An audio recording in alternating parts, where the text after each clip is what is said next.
Hi friends, welcome to বং হবিস।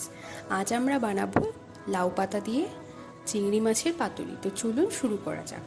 এখানে আমি প্রথমেই নিয়েছি লাউয়ের পাতা, রয়েছে নারকেল কোড়ানো, নিয়েছি সর্ষের তেল, দু রকমের সর্ষে নিয়েছি, কয়েকটা লঙ্কার সাথে আমি জলে ভিজিয়ে রেখেছি, রয়েছে নুন, হলুদ, আর নিয়েছি চিংড়ি মাছ। এগুলোকে আমি ভালোভাবে ছাড়িয়ে নুন হলুদ মাখিয়ে রেখেছি। প্রথমেই আমি সর্ষেটাকে মিক্সচারের মধ্যে বেটে নেব, লঙ্কাগুলোও একসাথেই বেটে নেব।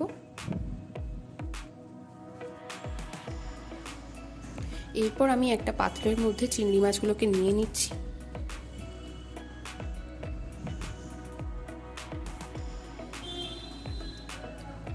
এরপর এর মধ্যে আমি বেটে রাখা সর্ষে আর লঙ্কাটা 2 চামচ দিয়ে দিচ্ছি পরিমাণ মতো নুন, আর দেব হাফ চা চামচ হলুদ।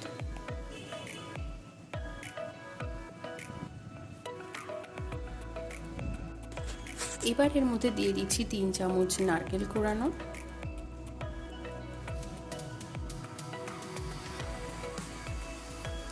দিয়ে দিচ্ছি 2 চিড়ে রাখা কাঁচা লঙ্কা। এর মধ্যে এবার অল্প পরিমাণে সর্ষের তেল দিয়ে দিচ্ছি। সর্ষের তেলটা অ্যাড করলে কিন্তু খুব সুন্দর একটা ঝাঁঝ আর একটা সুন্দর গন্ধ আসে।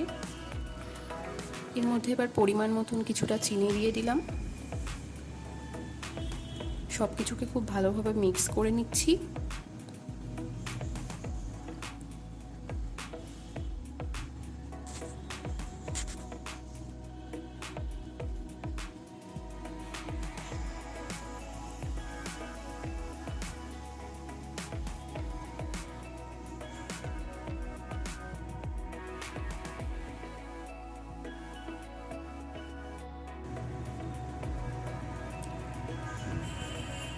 এরপর আমি একটা একটা করে লাউয়ের পাতা নিয়ে নিচ্ছি এবং তার মধ্যে আমি 1 চামচ পরিমাণে চিংড়ি মাছের মিক্সচারটা দিচ্ছি। দিয়ে এবার এটাকে ভালোভাবে মুড়িয়ে বেঁধে নেব।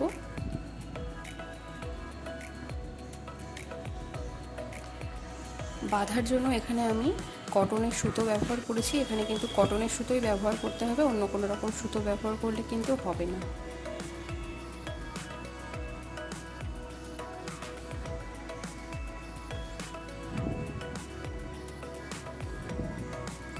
এটাকে ভালোভাবে বেঁধে নেব যাতে খুলে না যায়।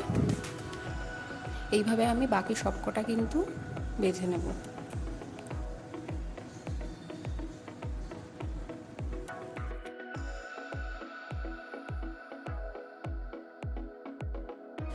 অনেক সময়ই আমাদের পাতুরি খেতে ইচ্ছা করে, কিন্তু কলার পাতা জোগাড় করা কিন্তু খুবই একটা কঠিন কাজ হয়ে যায়। সেই জন্য কিন্তু আপনারা অবশ্যই এটা দিয়ে ট্রাই করতে পারেন। লাউয়ের পাতা দিয়ে আপনারা অবশ্যই পাতুরি বানাতে পারেন, সেটার টেস্ট কিন্তু একই রকমই হবে। এটা লাউয়ের পাতা ছাড়া কুমড়োর পাতা দিয়েও আপনারা চেষ্টা করে দেখতে পারেন, একই রেজাল্ট পাবেন। সবকটা আমি খুব ভালোভাবে বেঁধে নিয়েছি। চলুন এর পরের স্টেপটা দেখে নিই।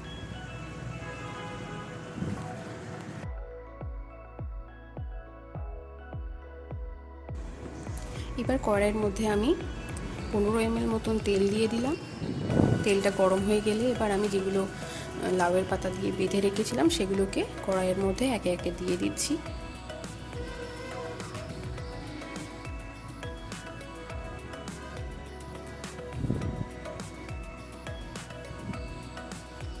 এবার এই কড়াইটাকে ঢাকা দিয়ে আমি লো ফ্লেমে দিয়ে 5 মিনিট মতন রান্না করলাম।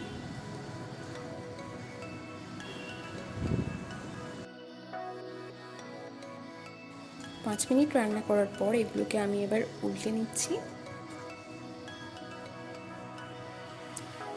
দেখুন এগুলোর এক পিঠ কিন্তু খুব সুন্দর ভাজা ভাজা হয়ে গেছে, অন্য পিঠটাও মোটামুটি এরকম ভাজা ভাজা করার পর আমরা গ্যাসটাকে অফ করে দেব।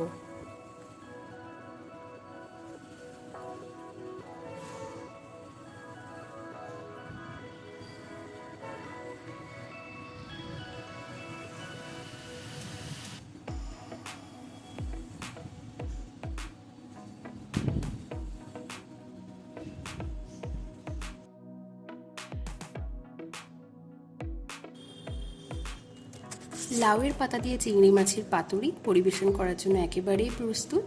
আমার এই ভিডিওটি যদি ভালো লাগে তো অবশ্যই লাইক করবেন, নিচে একটা কমেন্ট করে দেবেন যে আপনাদের ভিডিওটি কেমন লেগেছে, এবং এরকম আরও ভিডিও পাওয়ার জন্য আমার চ্যানেলটিকে অবশ্যই সাবস্ক্রাইব করুন। ভিডিওটি দেখার জন্য ধন্যবাদ।